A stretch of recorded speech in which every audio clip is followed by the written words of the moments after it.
Did you hear that? Sarah whispered, eyes wide in the fading light. Hear what? Alex scoffed, already shoving branches aside. Probably just another raccoon raid on the bird feeder. No, deeper. Like a crash?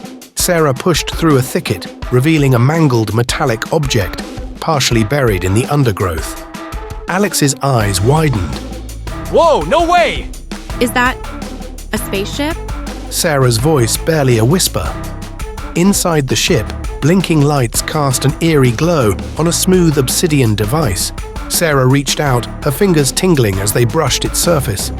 Sarah, don't touch anything. Alex yelped, but it was too late. A jolt of energy surged through Sarah, then another ripped through Alex. They both collapsed, clutching their heads.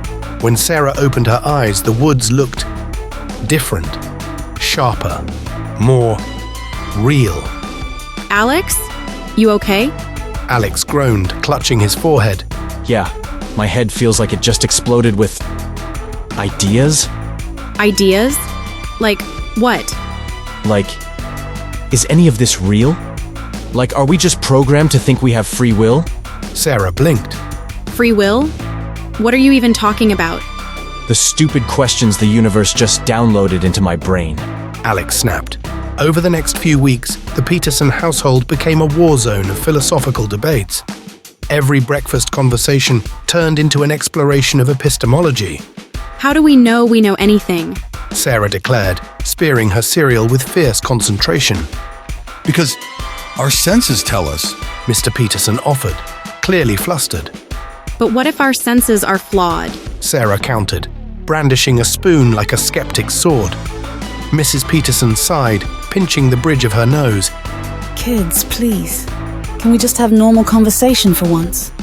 Normal was gone. Alex started questioning the meaning of existence during carpool.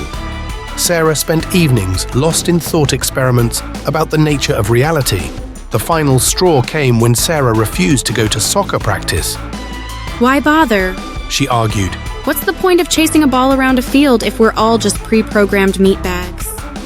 Mr. Peterson threw his hands in the air. We need to get those alien space questions out of their heads. Maybe they're not bad questions. Mrs. Peterson said quietly, a thoughtful frown on her face. Maybe they're questions we should all be asking. That night, over a strained dinner, the Petersons found themselves not yelling, but talking. Really talking. About the universe, about themselves, about the meaning of it all. It wasn't easy. It wasn't comfortable.